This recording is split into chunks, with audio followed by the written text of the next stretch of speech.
Thank you again for agreeing to come to this meeting with me. I really think it'll make a lot of things make more sense. I know I didn't explain everything perfectly. I mean, there's just so much to go through. Honestly, more than will probably be touched on in this first meeting. I mean, this is just kind of an introduction to what the group is all about. But they always have openings for private meetings with some of the recruiting counselors if you have any specific questions. I mean, I know I had loads of them after that first meeting. My counselor was awesome about answering everything and getting me more resources for further study, signing me up for more meetings and events going forward. They're really there to help. Okay. I hear you. I'm not trying to get ahead of myself or anything. I know you're going into this very skeptically. I respect that. Really. Please, just know that. And whatever you decide, however you end up feeling about all this, you're still my best friend. That's more important to me than any of this. I just really think you'll be interested in what they have to say if you give them a chance. I got us 2 seats towards the front. Let's head in. It's about to start. I don't want to be late. Okay.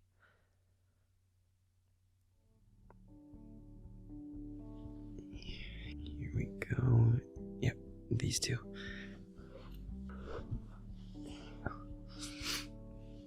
Okay. Hey, just try to have an open mind with this. Okay? I think he's about to start. I see that a few people are still trickling in, but I want to be respectful of everyone's time, so let's go ahead and get started. Right off the bat, hi, I'm Ezekiel, but only my mother calls me that. You can call me Zeke. It's a pleasure to meet all of you.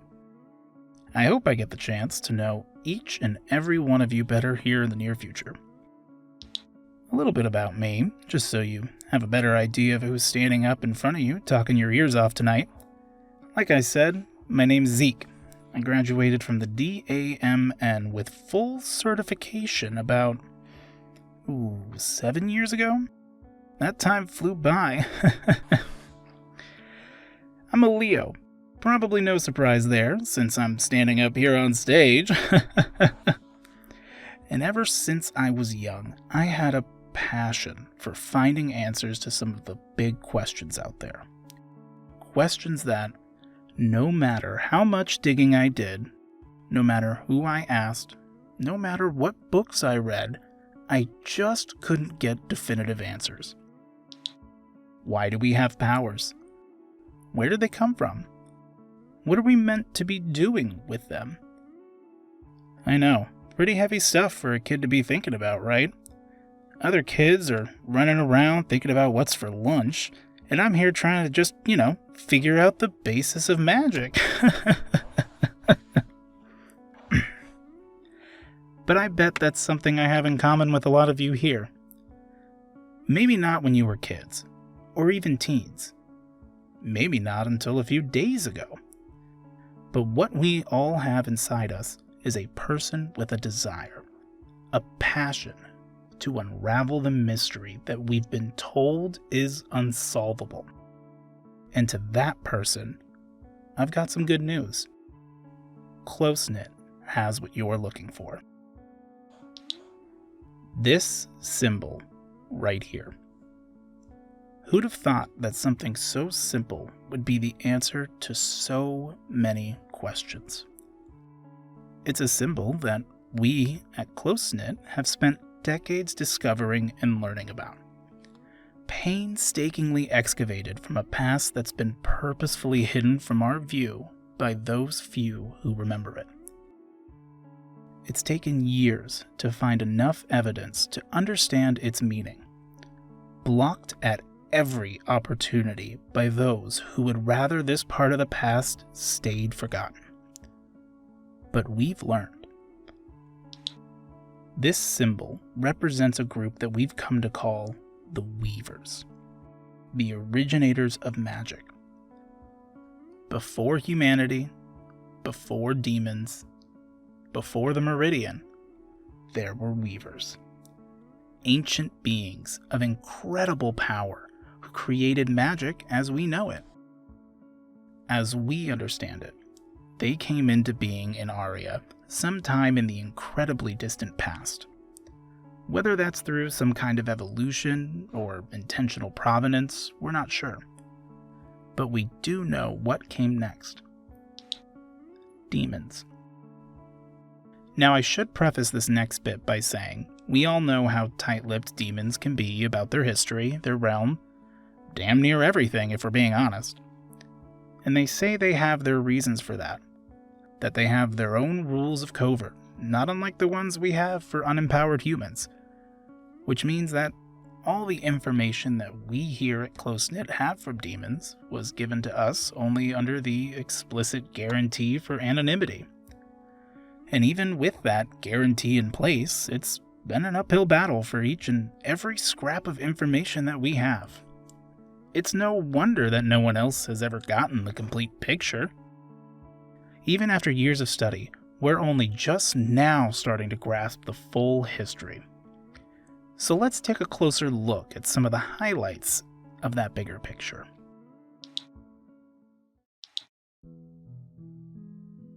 Demons, as we know them, are beings that rely on human emotions to survive. They feed on the energy of our feelings. It's their only known form of sustenance. And it's been stated countless times by countless demons that, given the strained relationship between our two people, if there was another option available to them, they would prefer it. So, evidently, as it stands right now, humanity is the only source of food for demon kind. Creatures formed of pure magic, existing in a realm that, for apparently eons, had no contact with ours. A solitary plane of existence, completely independent. All of that raised our first question.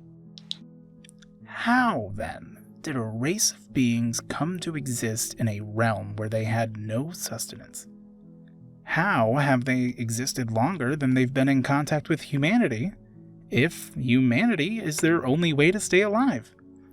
The answer is that symbol. At some point back in prehistory, the Weavers created demons in Aria. In all our interviews, they've never called these progenitors by any name, but they have alluded to them. "We lived alongside what you humans might call gods," said one inchoate demon. A succubus was recorded saying, "They made us. It was just them and us there." Demons existed in Aria, unaware of the human plane, created and kept sustained by these Weavers. And it seemingly stayed that way for centuries. Maybe even millennia. But by this point, I'm sure you're asking yourself, who cares, Zeke? This is demon history, not human history. What does any of this have to do with those big questions you were talking about earlier? Well, the answer to that, as crazy as it may seem, is that demon history is our history. For better or worse. You see, our story doesn't stop there. We don't know exactly how long demons and the Weavers existed together in Aria. What few answers we've gotten in that area are somewhat contradictory. But the important part is what came next: humanity. Up to that point, humans had existed here in our realm without any kind of interference. Neither side was aware of the other. But then, somehow, a demon found a way to create a rift here, to our plane of existence. And everything changed. Figuring out we weren't alone made everything different.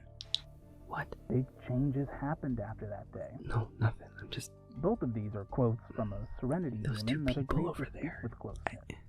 She wasn't willing to go into I detail, can tell but the one is a even dream as walker, brief but as they the are, other... her descriptions of the fundamental shift Whatever, that finding it doesn't humanity matter. caused are Keep listening. fascinating. This part's really cool.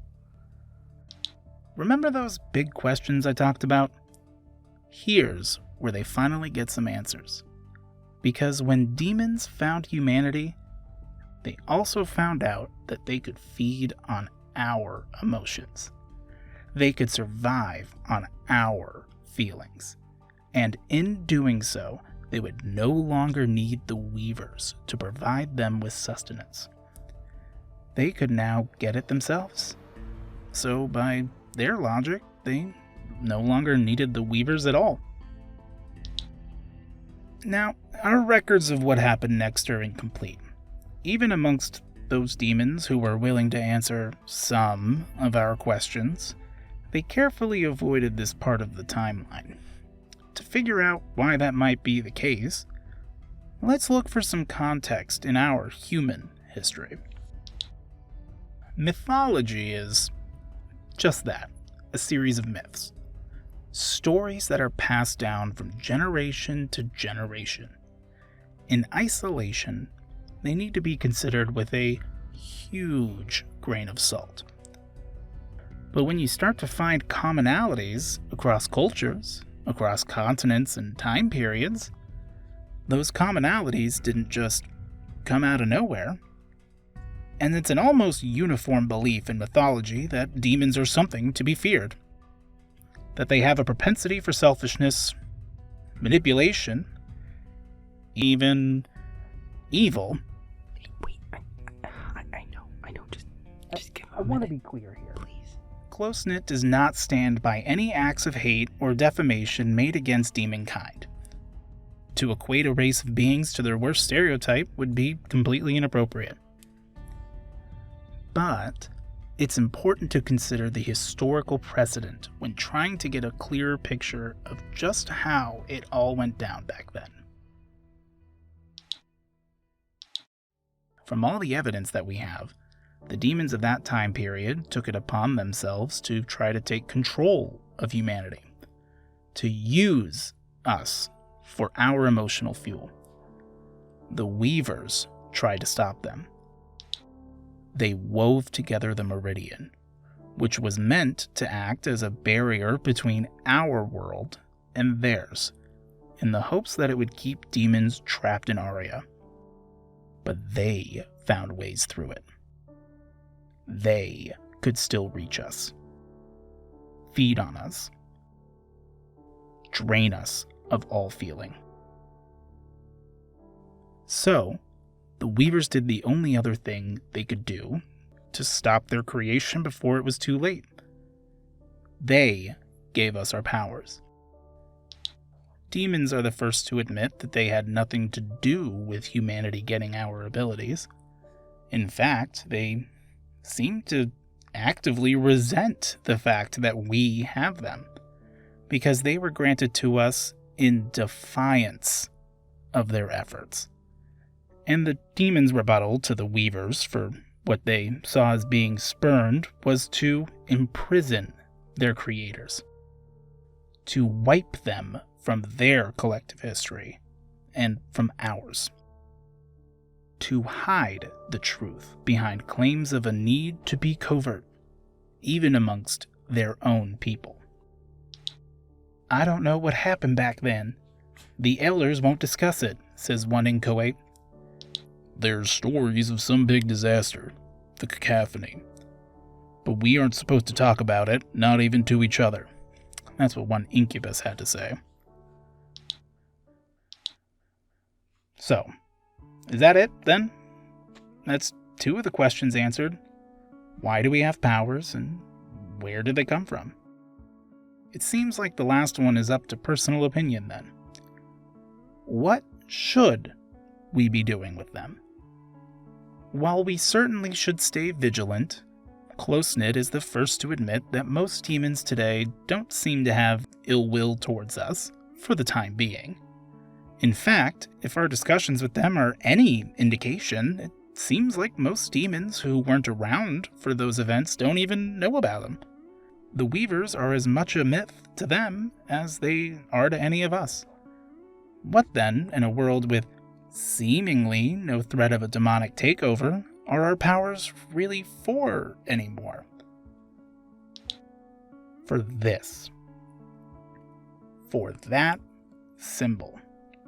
For what it represents. You may have noticed that I said the Weavers were imprisoned for what they'd done. Not killed. Not destroyed. The last piece of the puzzle. And this is where you come in. Each and every one of you. CloseKnit was formed out of a desire to get to the bottom of the big questions. And the real answers can only come from the mouths of those who were there. Imagine what humanity could do with powers as limitless as those of demons. Imagine how our view of the world could change with our full history revealed to us. Imagine what a future with the Weavers back in our lives could look like. That is CloseKnit. Like-minded people working hand in hand to get us to that future that was robbed of us. The Weavers can be reached, and each of you can help us get there. We're all just people trying to find out why we're here. So let's find out. Together.